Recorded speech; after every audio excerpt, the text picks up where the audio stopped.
Good morning students. हम पढ़ रहे हैं जैव प्रौद्योगिकी सिद्धांत एवं प्रक्रम बायोटेक्नोलॉजी के बारे में हम पढ़ रहे हैं, जिसमें हमने पिछले चैप्टर में क्लोनिंग वेक्टर्स के बारे में जानकारी प्राप्त की थी, जिसमें हमने प्लांट्स एंड एनिमल्स में क्लोनिंग हेतु जो वेक्टर उपयोग किया जाता है उसके बारे में हमने जाना। आज हम इसी क्रम को आगे बढ़ाते हुए पढ़ते हैं सक्षम परपोषी अतिशय पुनर्योगज डीएनए के साथ रूपांतरण हेतु कॉम्प्लीमेंट होस्ट है ना, जो रिकॉम्बिनेंट डीएनए होते हैं उसके ट्रांसफर के लिए इसको कैसे यूज किया जाता है इसके बारे में जानेंगे। तो डीएनए जो है वो एक जलरागी अणु है। जलरागी मतलब जल के साथ घुलने वाला। यही कारण है कि ये कोशिका झिल्ली से होकर नहीं गुजर सकता। बैक्टीरिया को प्लाज्मिड लेने के लिए बाध्य करने से पूर्व जीवाणु कोशिका को डीएनए लेने के लिए सक्षम बनाया जाता है। इसके लिए कोशिका को द्विसंयोजन धनायन के साथ संसाधित किया जाता है, जिससे जीवाणु की कोशिका भित्ति में जो छिद्र होते हैं, सूक्ष्म छिद्र होते हैं या होल्स होते हैं, उनमें प्रवेश करने में सहायता मिलती है। और इस काम के लिए जीवाणु कोशिका को कैल्शियम के विशिष्ट सांद्रता के साथ संसाधित किया जाता है, घोला जाता है। और ऐसे कोशिकाओं को पुनर्योगज डीएनए के साथ पहले बर्फ पर रखा जाता है, तब पुनर्योगज डीएनए को उन कोशिकाओं में बलपूर्वक प्रवेश कराया जाता है। इसके बाद थोड़े समय के लिए 42 डिग्री सेंटीग्रेड पर इसको रखा जाता है और पुनः इसको वापस बर्फ में रखा जाता है। ऐसा करने से जो रिकॉम्बिनेंट डीएनए है वो जीवाणु में प्रवेश कर जाता है। परपोषी कोशिकाओं में विजातीय डीएनए प्रवेश कराने की एक अन्य टेक्निक सूक्ष्म अंतःक्षेपण है। इस विधि में पुनर्योगज डीएनए को सीधे ही जंतु कोशिका के केंद्रक में इंजेक्ट किया जा सकता है। पौधों में विजातीय डीएनए को प्रवेश करने के लिए बायोलिस्टिक या जीन गन विधि का उपयोग किया जाता है और इस विधि में कोशिकाओं पर डीएनए से विलेपित स्वर्ण या टंगस्टन के उच्च वेग सूक्ष्म कणों से बमबारी कर दिया जाता है।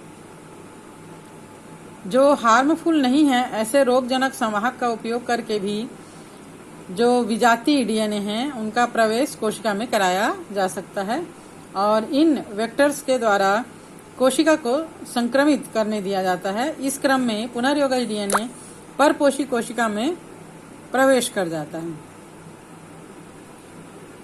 नेक्स्ट हमारा हेडिंग है पुनर्योगज डीएनए तकनीक के प्रक्रम, process of recombinant DNA technology. तो इस क्रम में हम देखते हैं कि ये जो टेक्नोलॉजी है वो कई स्टेप्स में स्टेप बाय स्टेप होता है।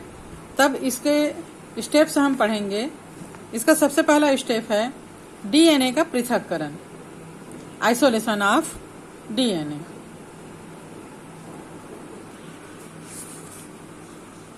हम जानते हैं कि सभी जीवों का आनुवांशिक पदार्थ न्यूक्लिक अम्ल होता है। न्यूक्लियस में स्थित अम्ल यानी कि डीएनए ही होता है। अधिकांश जीवों में ये डीएनए के रूप में होता है। बहुत ही कम, जैसे रेट्रोवायरस वगैरह है, उसमें आनुवांशिक पदार्थ आरएनए होता है। अदरवाइज जितने भी विकसित जीव हैं उनमें आनुवांशिक पदार्थ इनका डीएनए ही होता है, जिसमें उस जीव के सारे कैरेक्टर्स छुपे होते हैं और पेरेंट्स से संतति में उस जीव के सारे गुणों को संवहन करके ये ले जाते हैं। तब इस डीएनए में बॉडी के हर क्रिया को करने के लिए अमीनो अम्ल जो है वो क्या कहना चाहिए, न्यूक्लिक अम्ल जो है वो क्रम में प्यूरिन और पिरिमिडिन्स के रूप में स्थित होते हैं। इन्हीं के द्वारा अमीनो अम्ल का फॉर्मेशन जो है वो प्रोटीन संश्लेषण के समय अमीनो अम्ल जुड़ते जाते हैं, प्रोटीन संश्लेषण होता है और बॉडी के हर क्रिया का नियंत्रण इनके द्वारा किया जाता है। हर लक्षण को इनके द्वारा कंट्रोल किया जाता है। तो डीएनए को प्रतिबंधन एंजाइम से काटने के लिए इसे अन्य वृहद अणुओं से मुक्त रखना पड़ता है। अन्य वृहद अणु मतलब जो भी कोशिका के अंदर जो और दूसरे वृहद अणु हैं उनसे हटाना पड़ता है। चूंकि डीएनए एक झिल्ली युक्त संरचना है, इसलिए इसको वृहद अणु से अलग करने के लिए इसको खोलना पड़ता है। डीएनए की संरचना हमने देखा ही है, किस प्रकार यह हिस्टोन प्रोटीन में बंधा हुआ रहता है और संघनित होकर क्रोमोसोम्स या क्रोमेटिन जाल के रूप में केंद्र के अंदर रहता है। तब इसको क्या करना पड़ता है, इसका जो कुंडलित संरचना है उसको खोलना पड़ता है। डीएनए को शुद्ध रूप से प्राप्त करने के लिए वृहद अणु जैसे कि प्रोटीन, बहुशर्करा, लिपिड, आरएनए को अलग किया जाता है। इसके लिए भिन्न प्रकार के एंजाइम का उपयोग किया जाता है। जीवाणु कोशिका, पादप या जंतु कोशिका को एंजाइम के द्वारा संसाधित किया जाता है। बैक्टीरियल कोशिका को एंजाइम लाइसोजाइम से और पादप कोशिका को एंजाइम सेलुलेज और कवक कोशिका को एंजाइम काइटिनेज के द्वारा संसाधित किया जाता है। डीएनए का जो लंबे अणु होते हैं, डीएनए लंबे अणु के रूप में अवस्थित होता है। जैसे अभी हमने बताया था कि डीएनए जो है वो एक तो सीढ़ी नुमा संरचना है जो अति कुंडलित हो जाती है, फिर ये जो कुंडली है वो हिस्टोन प्रोटीन से गूंथ जाते हैं, है ना, मोती के मणके के समान, और फिर ये एकदम संघनित हो जाते हैं। तो प्रोटीन का एंजाइम प्रोटीएज से उपचारित करने के बाद इसके प्रोटीन को अलग कर दिया जाता है। जैसे हिस्टोन प्रोटीन है ना, तो उसको अलग कर दिया जाता है। और आरएनए को राइबो न्यूक्लियस से उपचारित करके अलग कर दिया जाता है। इसमें जो भी आरएनए है डीएनए पे उसको अलग कर दिया जाता है।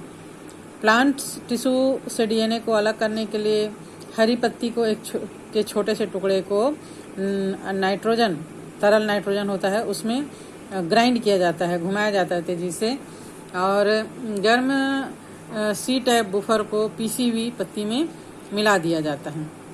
अब इसको शंक्वाकार ट्यूब में इसको मिलाकर 30 से 60 मिनट तक 60 डिग्री सेंटीग्रेड पर रखा जाता है। इसके बाद उसमें सीवेज, क्लोरोफॉर्म, आइसोएमाइल अल्कोहल का मिश्रण मिलाया जाता है और इसे अब केंद्रित करके इसके गंदगी को अलग कर दिया जाता है। और फिर लास्ट में बहुत ही तेजी से चलने वाले बहुत तेजी से ठंडा करने वाला केमिकल एथेनॉल इसमें मिला दिया जाता है और शोधित डीएनए जो है वो इससे छान कर अलग कर दिया जाता है। इस निलंबन में डीएनए को महीन धागों के समूह के रूप में देखा जा सकता है। सेकंड इसका स्टेप है डीएनए को विशिष्ट स्थलों पर काटना, cutting of DNA at specific location. ये जो हमने डीएनए धागे के रूप में प्राप्त किया है, इसको विशिष्ट स्थानों पर काटने के लिए प्रतिबंधन एंजाइम का इसमें यूज किया जाता है। प्रतिबंधन एंजाइम के कार्य की गति को देखने के लिए एगोरेज जेल विद्युत कण संचालन विधि का इस्तेमाल किया जाता है, जो हमने पिछले पढ़ा था। एगोरेज जेल का एक प्लेट होता है जिसमें डीएनए को इसमें प्रवेश करा के इसका विद्युत संचालन किया जाता है, विद्युत प्रवाहित करके। चूंकि डीएनए एक ऋणात्मक आवेशित अणु होता है, इस कारण ये धनात्मक इलेक्ट्रोड की ओर गति करता है। धनात्मक इलेक्ट्रोड एनोड कहलाता है। ये प्रक्रम संवाहक डीएनए के लिए भी यूज किया जाता है। जो प्रतिबंधन एंजाइम होता है उसके द्वारा कटे हुए डीएनए और कटे हुए संवाहक डीएनए को लाइगेज एंजाइम के द्वारा अब जोड़ दिया जाता है, जिसके फलस्वरूप पुनर्योगज या रिकॉम्बिनेंट डीएनए का निर्माण हो जाता है। थर्ड प्रोसेस है पीसीआर का उपयोग करते हुए लाभकारी जीन का प्रवर्धन करना। Application of gene of interest using PCR. PCR का अर्थ होता है P for polymerase, C for chain and R for reaction. Polymerase श्रृंखला अभिक्रिया। इस प्रोसेस के द्वारा जीन के कई जो डुप्लीकेट होते हैं, प्रतिकृति होता है, उनका संश्लेषण किया जाता है और इस काम के लिए विशेष उपकरण का उपयोग किया जाता है जिसे थर्मल साइक्लर कहा जाता है। याद रखना है ना, डीएनए के जो पॉलीमरेज के चेन रिएक्शन है ना, पीसीआर के रूप में जो उपयोग किया जाता है उसको थर्मल रिएक्शन कहा जाता है। तब पीसीआर चक्र में मुख्य रूप से 3 चक्र होते हैं, चरण होते हैं, स्टेप्स होते हैं। निष्क्रियकरण, तापानुशीलन और विस्तार। निष्क्रियकरण में डीएनए को 92 डिग्री सेंटीग्रेड पर 1 मिनट तक थर्मल साइक्लर में गर्म किया जाता है और इसके दोनों स्ट्रैंड को, डीएनए के दोनों स्ट्रैंड को अलग कर दिया जाता है।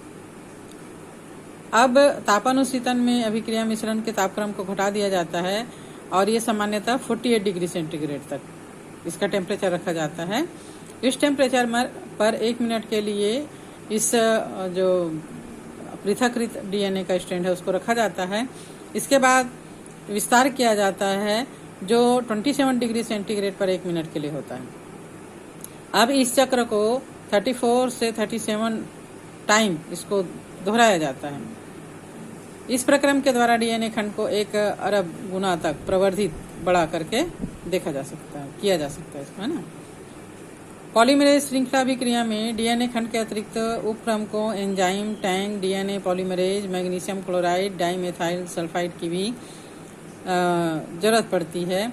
उपक्रमकों के समुच्चयों की भी जरूरत पड़ती है और एक 5 प्राइम से 3 प्राइम की ओर जाने के लिए प्राइमर्स छोटे रासायनिक संश्लेषित अल्प न्यूक्लियोटाइड है जो डीएनए क्षेत्र के पूरक होते हैं।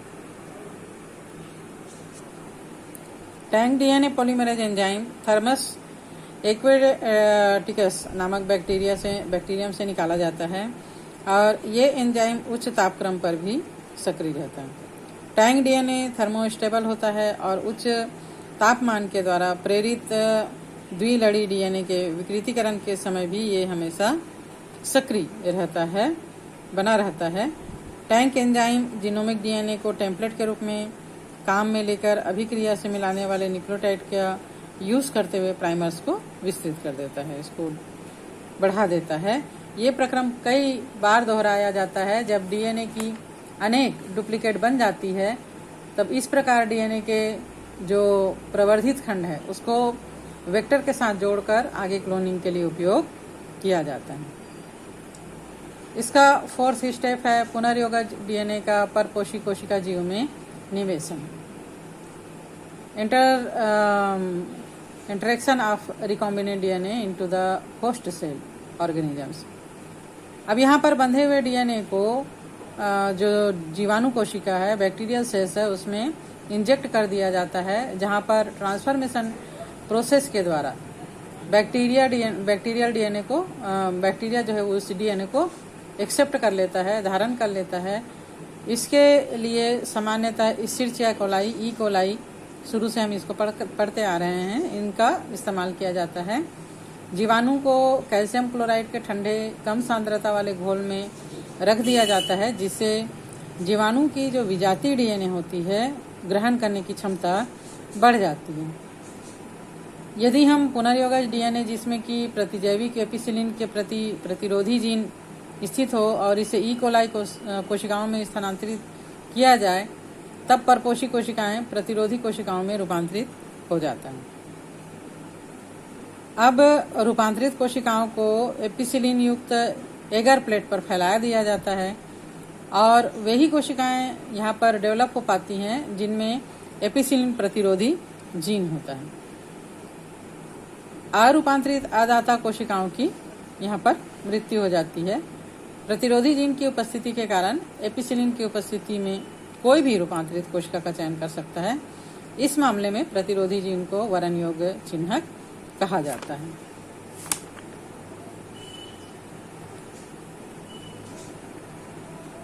नेक्स्ट इसका स्टेप होता है बाहरी जीन उत्पाद को प्राप्त करना, obtaining the foreign gene product.